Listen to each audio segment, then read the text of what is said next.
मेरे प्यारे देशवासियों, नमस्कार। पिछले दिनों जिस बात ने हम सबका ध्यान आकर्षित किया, वह है चीता। चीतों पर बात करने के लिए ढेर सारे मैसेजेस आए हैं। वह चाहे उत्तर प्रदेश के अरुण कुमार गुप्ता जी हो या फिर तेलंगाना के एन रामचंद्रन रघुराम जी, गुजरात के राजन जी हो या फिर दिल्ली के सुब्रत जी। देश के कोने कोने से लोगों ने भारत में चीतों के लौटने पर खुशियां जताई है। 130 करोड़ भारतवासी खुश है, गर्व से भरे हैं। यह है भारत का प्रकृति प्रेम। इस बारे में लोगों का एक कॉमन सवाल यही है कि मोदी जी, हमें चीतों को देखने का अवसर कब मिलेगा। साथियों, एक टास्क फोर्स बनी है। यह टास्क फोर्स चीतों की मॉनिटरिंग करेगी और ये देखेगी कि यहाँ के माहौल में वो कितने घुल मिल पाए हैं। इसी आधार पर कुछ महीने बाद कोई निर्णय लिया जाएगा और तब आप चीतों को देख पाएंगे। लेकिन तब तक मैं आप सबको कुछ कुछ काम सौंप रहा हूं। इसके लिए माय गॉव के प्लेटफॉर्म पर एक कंपटीशन आयोजित किया जाएगा, जिसमें लोगों से मैं कुछ चीजें शेयर करने का आग्रह करता हूं। चीतों को लेकर जो हम अभियान चला रहे हैं, आखिर उस अभियान का नाम क्या होना चाहिए? क्या हम इन सभी चीतों के नामकरण के बारे में भी सोच सकते हैं कि इनमें से हर एक को किस नाम से बुलाया जाए? वैसे ये नामकरण अगर ट्रेडिशनल हो तो काफी अच्छा रहेगा, क्योंकि अपने समाज और संस्कृति, परंपरा और विरासत से जुड़ी हुई कोई भी चीज हमें सहज ही अपनी ओर आकर्षित करती है। यही नहीं, आप ये भी बताएं, आखिर इंसानों को एनिमल्स के साथ कैसे बिहेव करना चाहिए। हमारी फंडामेंटल ड्यूटीज में भी तो रिस्पेक्ट फॉर एनिमल्स पर जोर दिया गया है। मेरी आप सभी से अपील है कि आप इस कंपटीशन में जरूर भाग लीजिए। क्या पता इनाम स्वरूप चीते देखने का पहला अवसर आपको ही मिल जाए। मेरे प्यारे देशवासियों, आज 25 सितंबर को देश के प्रखर मानवतावादी, चिंतक और महान सपूत दीनदयाल उपाध्याय जी का जन्मदिन मनाया जाता है। किसी भी देश के युवा जैसे जैसे अपनी पहचान और गौरव पर गर्व करते हैं, उन्हें अपने मौलिक विचार और दर्शन उतने ही आकर्षित करते हैं। दीनदयाल जी के विचारों की सबसे बड़ी खूबी यही रही है, उन्होंने अपने जीवन में विश्व की बड़ी बड़ी उथल पुथल को देखा था। वो विचारधाराओं के संघर्षों के साक्षी बने थे। इसलिए उन्होंने एकात्म मानव दर्शन और अंत्योदय का एक विचार देश के सामने रखा, जो पूरी तरह भारतीय था। दीनदयाल जी का एकात्म मानव दर्शन एक ऐसा विचार है जो विचारधारा के नाम पर द्वंद्व और दुराग्रह से मुक्ति दिलाता है। उन्होंने मानव मात्र को एक समान मानने वाले भारतीय दर्शन को फिर से दुनिया के सामने रखा। हमारे शास्त्रों में कहा गया है, आत्मवत् सर्वभूतेषु, अर्थात हम जीव मात्र को अपने समान माने, अपने जैसा व्यवहार करें। आधुनिक सामाजिक और राजनीतिक परिप्रेक्ष्य में भी भारतीय दर्शन कैसे दुनिया का मार्गदर्शन कर सकता है, ये दीनदयाल जी ने हमें सिखाया।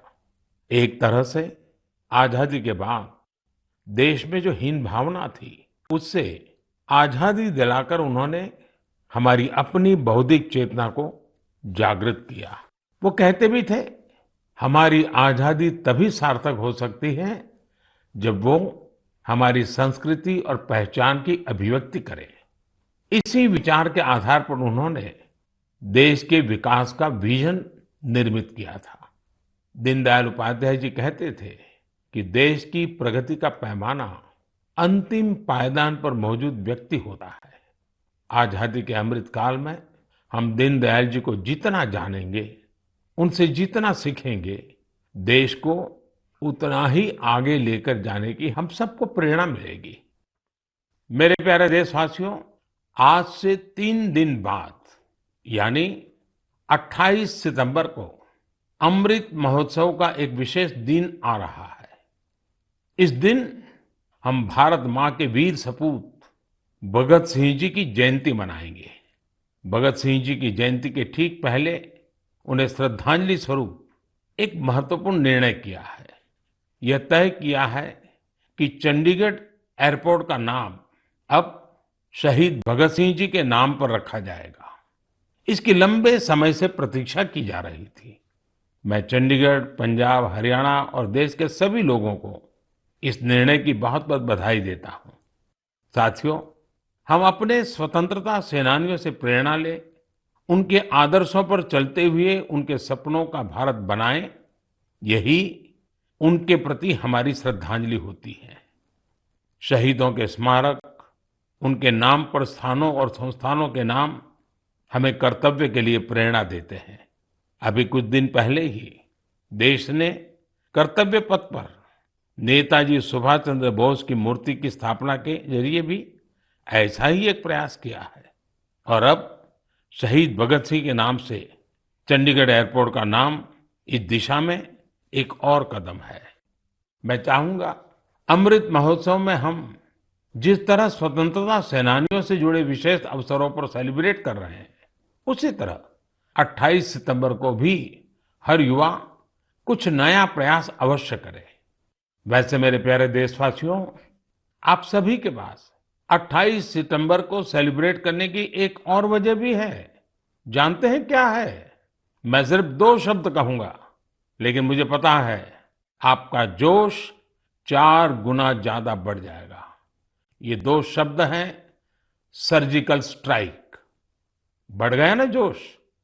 हमारे देश में अमृत महोत्सव का जो अभियान चल रहा है, उन्हें हम पूरे मनोयोग से सेलिब्रेट करें, अपनी खुशियों को सबके साथ साझा करें। मेरे प्यारे देशवासियों, कहते हैं जीवन के संघर्षों से तपे हुए व्यक्ति के सामने कोई भी बाधा टिक नहीं पाती। अपनी रोजमर्रा की जिंदगी में हम कुछ ऐसे साथियों को भी देखते हैं जो किसी ना किसी शारीरिक चुनौती से मुकाबला कर रहे हैं। बहुत से ऐसे भी लोग हैं जो या तो सुन नहीं पाते या बोलकर अपनी बात नहीं रख पाते। ऐसे साथियों के लिए सबसे बड़ा संबल होती है साइन लैंग्वेज। लेकिन भारत में बरसों से एक बड़ी दिक्कत ये थी कि साइन लैंग्वेज के लिए कोई स्पष्ट हाव भाव तय नहीं थे, स्टैंडर्ड्स नहीं थे। इन मुश्किलों को दूर करने के लिए ही वर्ष 2015 में Indian sign language research and training centre की स्थापना हुई थी। मुझे खुशी है कि ये संस्थान अब तक 10,000 वर्ड्स और एक्सप्रेशंस की डिक्शनरी तैयार कर चुका है। 2 दिन पहले यानी 23 सितंबर को साइन लैंग्वेज डे पर कई स्कूली पाठ्यक्रमों को भी साइन लैंग्वेज में लॉन्च किया गया है। साइन लैंग्वेज के तय स्टैंडर्ड को बनाए रखने के लिए राष्ट्रीय शिक्षा नीति में भी काफी बल दिया गया है। साइन लैंग्वेज की जो डिक्शनरी बनी है, उसके वीडियो बनाकर भी उनका निरंतर प्रसार किया जा रहा है। YouTube पर कई लोगों ने, कई संस्थानों ने इंडियन साइन लैंग्वेज में अपने चैनल शुरू कर दिए हैं। यानी 7-8 साल पहले साइन लैंग्वेज को लेकर जो अभियान देश में प्रारंभ हुआ था, अब उसका लाभ लाखों मेरे दिव्यांग भाई बहनों को होने लगा है। हरियाणा के रहने वाली पूजा जी तो इंडियन साइन लैंग्वेज से बहुत खुश हैं। पहले वो अपने बेटे से ही संवाद नहीं कर पाती थी, लेकिन 2018 में साइन लैंग्वेज की ट्रेनिंग लेने के बाद माँ बेटे दोनों का जीवन आसान हो गया है। पूजा जी के बेटे ने भी साइन लैंग्वेज सीखी और अपने स्कूल में उसने स्टोरी टेलिंग में प्राइज जीतकर भी दिखा दिया। इसी तरह टिंका जी की 6 साल की एक बिटिया है जो सुन नहीं पाती है। टिंका जी ने अपनी बेटी को साइन लैंग्वेज का कोर्स कराया था, लेकिन उन्हें खुद साइन लैंग्वेज नहीं आती थी। इस वजह से वो अपनी बच्ची से कम्युनिकेट नहीं कर पाती थी। अब टिंका जी ने भी साइन लैंग्वेज की ट्रेनिंग ली है और दोनों माँ बेटी अब आपस में खूब बातें किया करती हैं। इन प्रयासों का बहुत बड़ा लाभ केरला की मंजू जी को भी हुआ है। मंजू जी जन्म से ही सुन नहीं पाती है। इतना ही नहीं, उनके पेरेंट के जीवन में भी यही स्थिति रही है। ऐसे में साइन लैंग्वेज ही पूरे परिवार के लिए संवाद का जरिया बनी है। अब तो मंजू जी खुद ही साइन लैंग्वेज की टीचर बनने का भी फैसला ले लिया है। साथियों, मैं इसके बारे में मन की बात में इसलिए भी चर्चा कर रहा हूं ताकि इंडियन साइन लैंग्वेज को लेकर अवेयरनेस बढ़े। इससे हम अपने दिव्यांग साथियों की अधिक से अधिक मदद कर सकेंगे।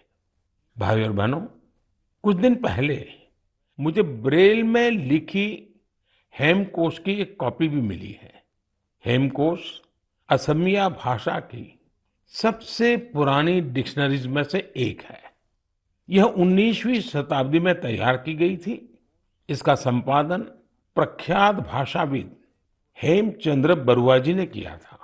हेमकोश का ब्रेल एडिशन करीब 10,000 पन्नों का है और यह 15 वॉल्यूम से भी अधिक में प्रकाशित होने जा रहा है। इसमें 1 लाख से भी अधिक शब्दों का अनुवाद होना है। मैं इस संवेदनशील प्रयास की बहुत सराहना करता हूं।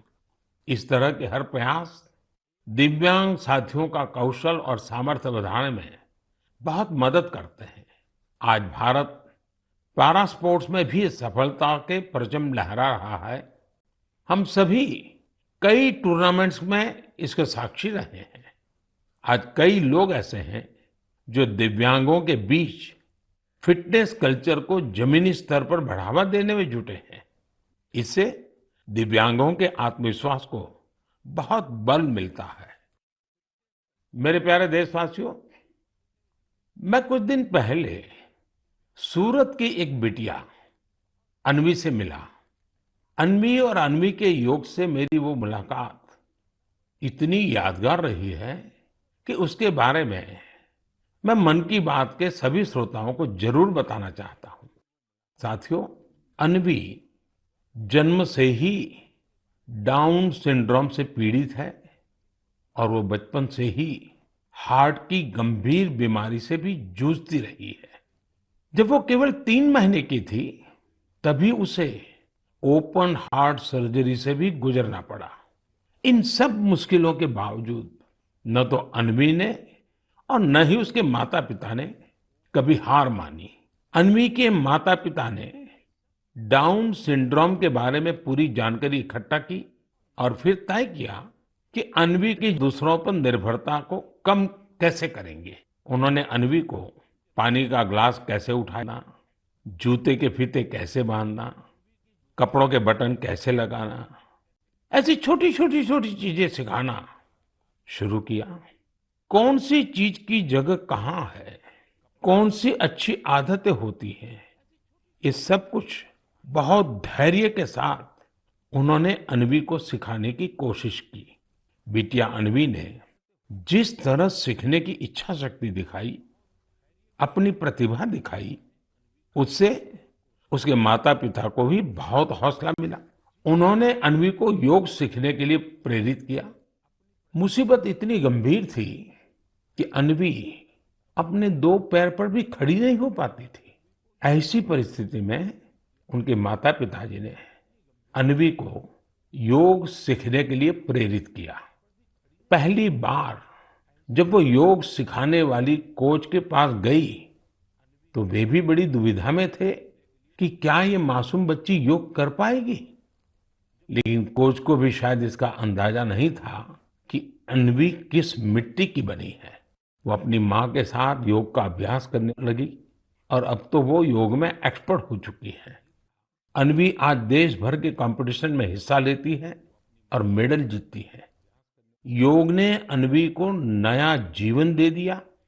अन्वी ने योग को आत्मसात कर जीवन को आत्मसात किया। अन्वी के माता पिता ने मुझे बताया कि योग से अन्वी के जीवन में अद्भुत बदलाव देखने को मिला है।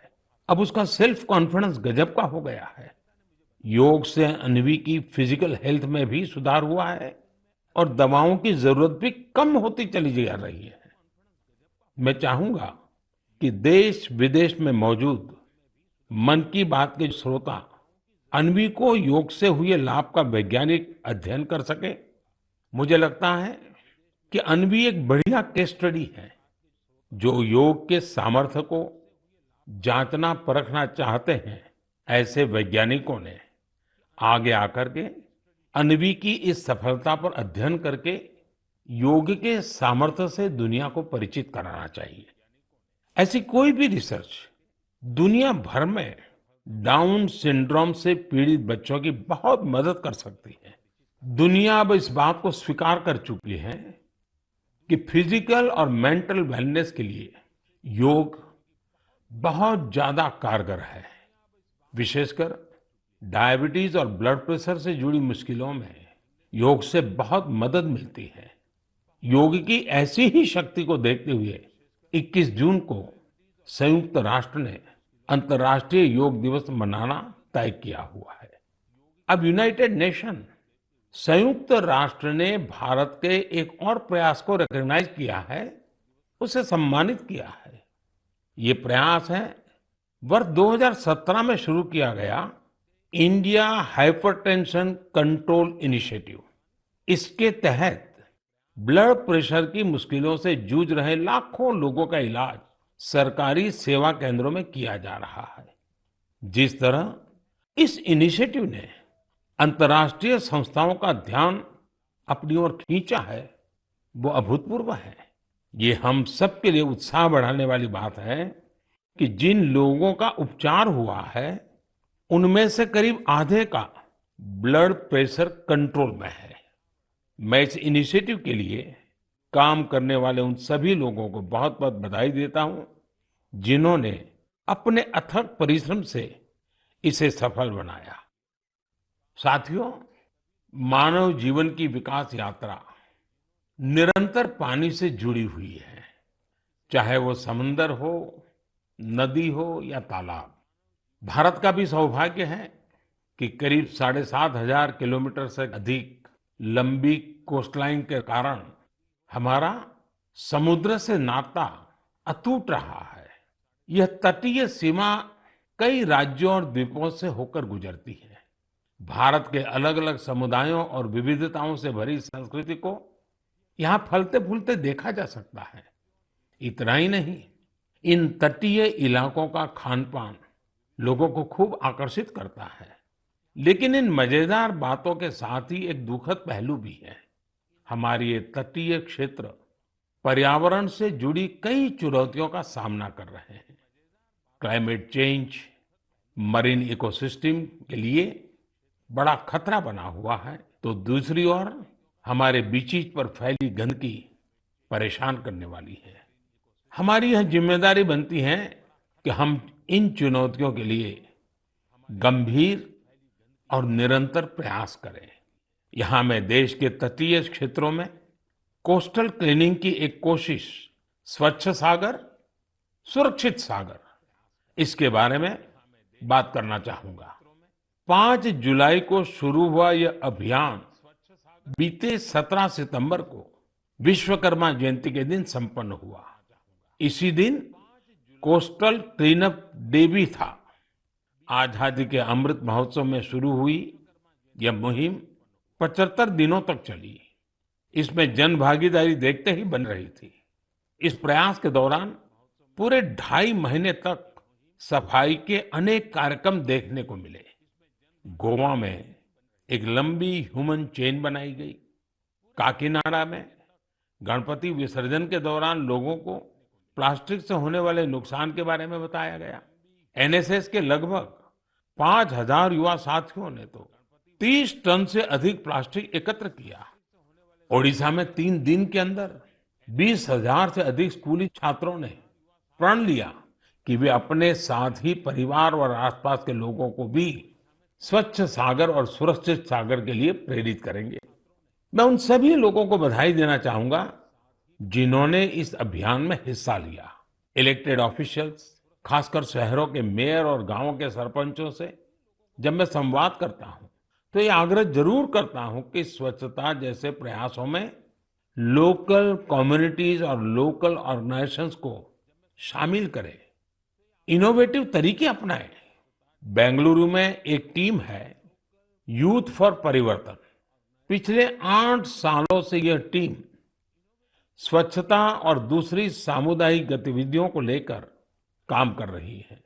उनका मोटो बिल्कुल क्लियर है, स्टॉप कंप्लेनिंग, स्टार्ट एक्टिंग।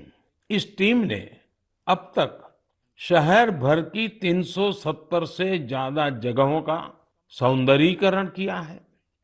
हर स्थान पर यूथ फॉर परिवर्तन के अभियान ने 100 से 150 नागरिक को जोड़ा है। प्रत्येक रविवार को यह कार्यक्रम सुबह शुरू होता है और दोपहर तक चलता है। इस कार्य में कचरा तो हटाया ही जाता है, दीवारों पर पेंटिंग और आर्टिस्टिक स्केचेस बनाने का काम भी होता है। कई जगहों पर तो आप प्रसिद्ध व्यक्तियों के स्केचेस और उनके इंस्पिरेशनल कोट्स भी देख सकते हैं। बेंगलुरु के यूथ फॉर परिवर्तन के प्रयासों के बाद मैं आपको मेरठ के कबाड़ से जुगाड़ अभियान के बारे में भी बताना चाहता हूँ। यह अभियान पर्यावरण की सुरक्षा के साथ साथ शहर के सौंदर्यीकरण से भी जुड़ा है। इस मुहिम की खास बात यह भी है कि इसमें लोहे का स्क्रैप, प्लास्टिक वेस्ट, पुराने टायर और ड्रम जैसी बेकार हो चुकी चीजों का प्रयोग किया जाता है। कम खर्चे में सार्वजनिक स्थलों का सौंदर्यीकरण कैसे हो, यह अभियान इसकी भी एक मिसाल है। इस अभियान से जुड़े सभी लोगों की मैं हृदय से सराहना करता हूं। मेरे प्यारे देशवासियों, इस समय देश में चारों ओर उत्सव रौनक है। कल नवरात्रि का पहला दिन है। इसमें हम देवी के पहले स्वरूप मां शैलपुत्री की उपासना करेंगे। यहाँ से 9 दिनों का नियम, संयम और उपवास, फिर विजयादशमी का पर्व भी होगा। यानी एक तरह से देखें तो हम पाएंगे कि हमारे पर्वों में आस्था और आध्यात्मिकता के साथ साथ कितना गहरा संदेश भी छिपा है।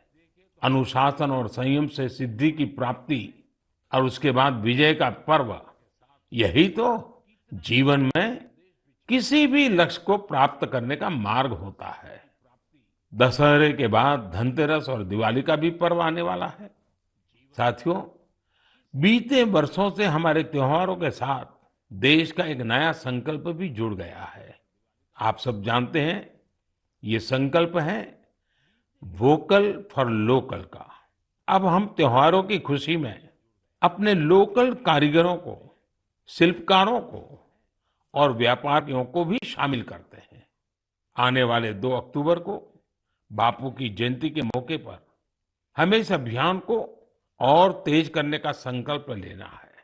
खादी, हैंडलूम, हैंडीक्राफ्ट, ये सारे प्रोडक्ट के साथ साथ लोकल सामान जरूर खरीदें।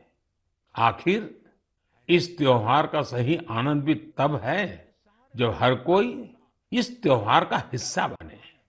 इसलिए स्थानीय प्रोडक्ट के काम से जुड़े लोगों को हमें सपोर्ट भी करना है। एक अच्छा तरीका ये है कि त्योहार के समय हम जो भी गिफ्ट करें, उसमें इस प्रकार के प्रोडक्ट को शामिल करें। इस समय यह अभियान इसलिए भी खास है क्योंकि आजादी के अमृत महोत्सव के दौरान हम आत्मनिर्भर भारत का भी लक्ष्य लेकर चल रहे हैं, जो सही मायने में आजादी के दीवानों को एक सच्ची श्रद्धांजलि होगी। इसलिए मेरा आपसे निवेदन है कि इस बार खादी, हैंडलूम या हैंडीक्राफ्ट इस प्रोडक्ट को खरीदने के आप सारे रिकॉर्ड तोड़ दें। हमने देखा है त्योहारों पर पैकिंग और पैकेजिंग के लिए पॉलीथीन बैग्स का भी बहुत इस्तेमाल होता रहा है। स्वच्छता के पर्वों पर पॉलीथीन का नुकसानकारक कचरा, ये भी हमारे पर्वों की भावना के खिलाफ है। इसलिए हम स्थानीय स्तर पर बने हुए नॉन प्लास्टिक बैग्स का ही इस्तेमाल करें। हमारे यहाँ जूट के, सूत के, केले के ऐसे कितने ही पारंपरिक बैग का चलन एक बार फिर से बढ़ रहा है। ये हमारी जिम्मेदारी है कि हम त्योहारों के अवसर पर इनको बढ़ावा दें और स्वच्छता के साथ अपने और पर्यावरण के स्वास्थ्य का भी ख्याल रखें। मेरे प्यारे देशवासियों, हमारे शास्त्रों में कहा गया है, परहित सरिस धर्म नहीं भाई।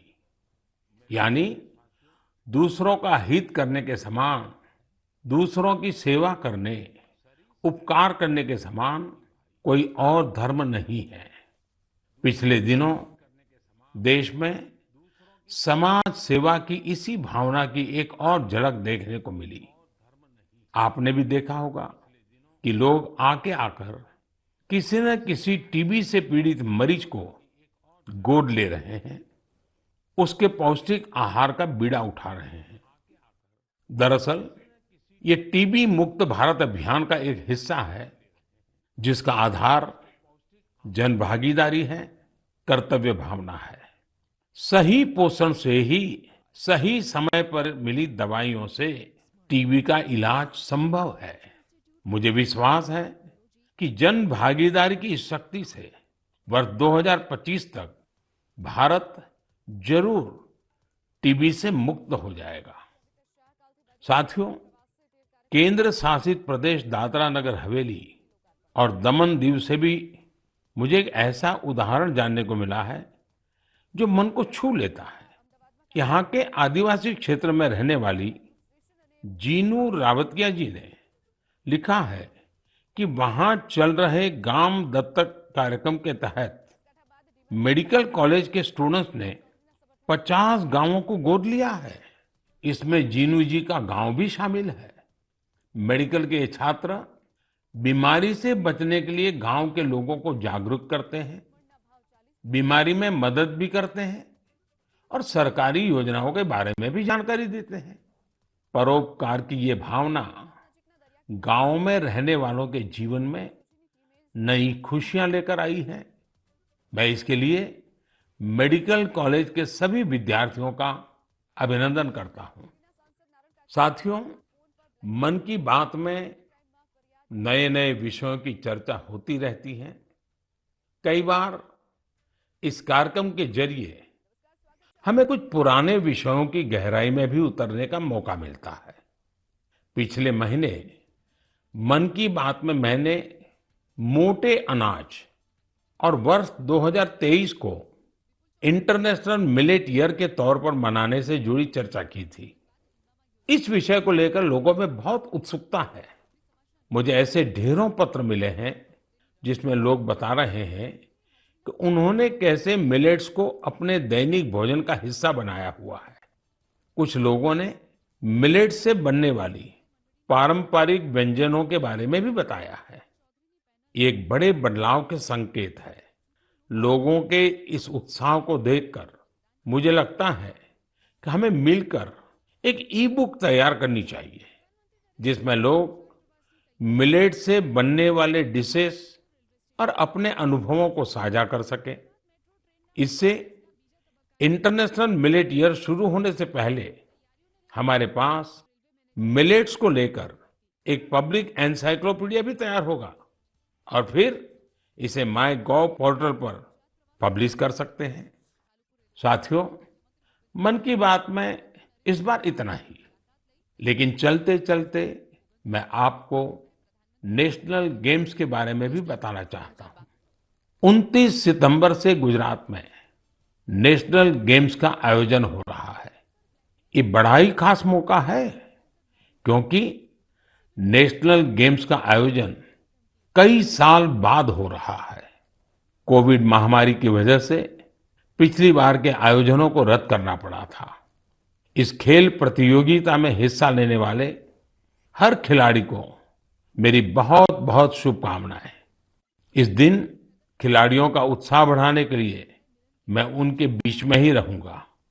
आप सब भी नेशनल गेम्स को जरूर फॉलो करें और अपने खिलाड़ियों का हौसला बढ़ाएं। अब मैं आज के लिए विदा लेता हूं। अगले महीने मन की बात में नए विषयों के साथ आपसे फिर मुलाकात होगी। धन्यवाद।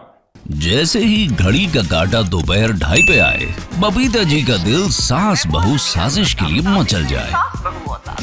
और ये है इनकी बहू, पूरे दिन ऑफिस की टेंशन हो जाए गॉन जब ये करें अपना फेवरेट शो फ्री टाइम पे ऑन। इनकी तरह आप भी देखें अपना फेवरेट शो अपने टाइम पर और डाउनलोड कीजिए एबीपी लाइव ऐप अपने स्मार्ट टीवी पर।